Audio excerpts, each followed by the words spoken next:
जंगल में बहुत तेज बर्फ का तूफान आ रहा था और जंगल में हर तरफ बर्फ ही बर्फ जमी हुई थी। इतनी ठंड में एक योद्धा लड़का उस बर्फ में चलते हुए आ रहा था। इतना समय हो गया है, मैं बिना कहीं रुके अपने गर्म सूरज की तलाश में निकला हुआ हूँ।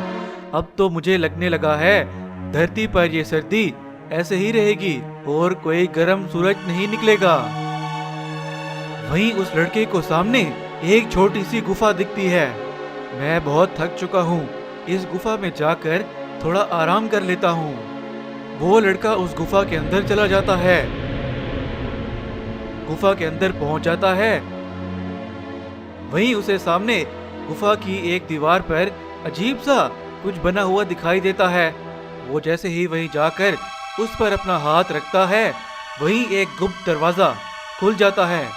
उस दरवाजे के पीछे दो मूर्तियां रखी होती हैं, एक आइस सन की मूर्ति और एक फायर सन की मूर्ति। ये सब देखकर वो लड़का बहुत आश्चर्य हो जाता है।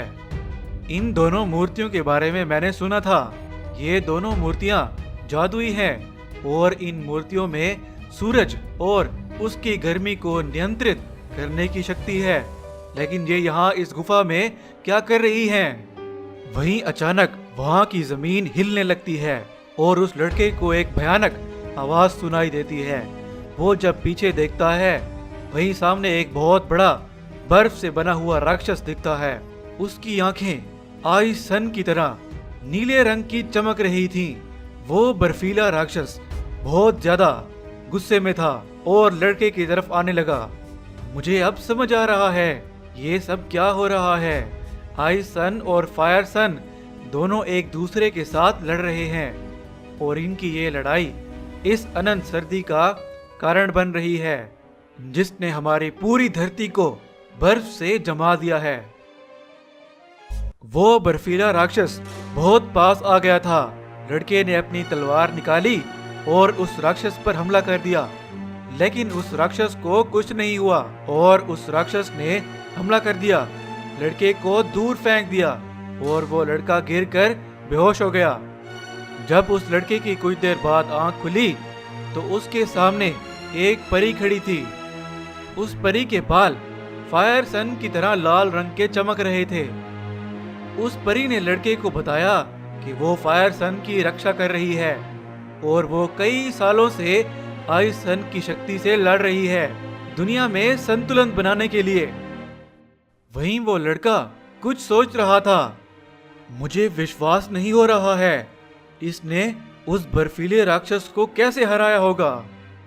वो परी लड़के को शैतानी जादूगर का बताती है, जो एक बहुत ही ऊंचे मीनार में रहता है और उसने आइस सन की शक्ति को अपने नियंत्रण में किया हुआ है और उसका इस्तेमाल करके वो शैतानी जादूगर अनंत बर्फीले तूफान बना रहा है और इस पूरी दुनिया को बर्फ में जमाकर नष्ट करना चाहता है। वो परी उस शैतानी जादूगर को हराने के लिए उस लड़के को मदद करने का कहती है। वो परी और वो योद्धा लड़का उस जादूगर को हराने के लिए मीनार की तरफ निकल पड़ते हैं। उन्होंने रास्ते में खतरनाक बर्फीले राक्षस, शैतानी जादू और बहुत सी चुनौतियों का सामना किया और आखिरकार वो उस मीनार तक पहुंच गए। उस मीनार की दीवार के पास पहुंचते ही एक जादुई दरवाजा खुल गया और वो दोनों उसके अंदर चले गए।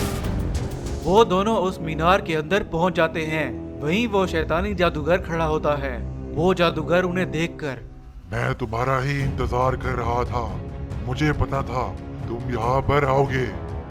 वो शैतानी जादूगर कुछ बोलता इससे पहले परी फायर सन की सारी शक्ति उस लड़के को दे देती है और वो लड़का उस जादूगर पर हमला कर देता है और फायर सन की शक्ति उस लड़के के होने की वजह से आइस सन की शक्ति उस जादूगर के अंदर से निकलकर लड़के के अंदर चली जाती है और शक्ति के जाने से वो जादूगर बहुत कमजोर हो जाता है और वहीं गिरकर नष्ट हो जाता है। वो लड़का आइस सन और फायर सन दोनों की शक्तियों को आजाद कर देता है और दुनिया फिर से हरी भरी हो जाती है।